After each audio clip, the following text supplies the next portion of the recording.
Hi, welcome back to my channel. My name's Stacy, and while I do not like to get political on this channel, I think this was a great thing, and I hope it shouldn't be partisan.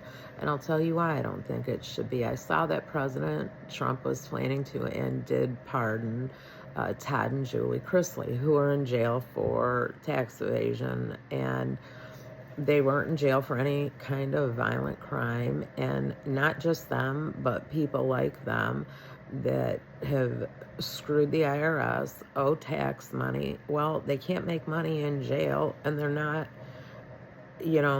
limit their access and their abilities to, spend money, but let them earn and have an attorney designated to look over their businesses and anyone else like that. But they're not a danger to the community. They're not going to go murder someone in the middle of the night, hopefully, but they weren't convicted of a violent crime. My daughter and I were talking about that. She's like, why are people like that in jail?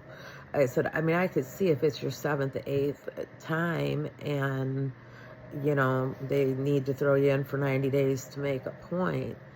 But, some of these long-term sentences, just like some of these people that are in jail on possession charges, like, possession of like an eighth, say in Michigan where I'm at, and now not only medical marijuana, but marijuana is legal if you go get it at a dispensary. So, some of these people are doing 30, 40 years in jail. Why doesn't that get looked at? It would help the taxpayers. But especially when we're talking about nonviolent financial criminals. I'm not saying let them go run out and control the stock market. That would be a terrible idea. But if we let them out, they can work. And then they can pay taxes, and then they can pay their back taxes, and then they contribute to the regular tax base, which helps out every other citizen. And then their taxes help support the prisons for the people who are truly violent, so they can get the doors fixed in places like New Orleans, so the real dangers to society can't just jimmy the toilet off and climb out through a series of broken locks and doors.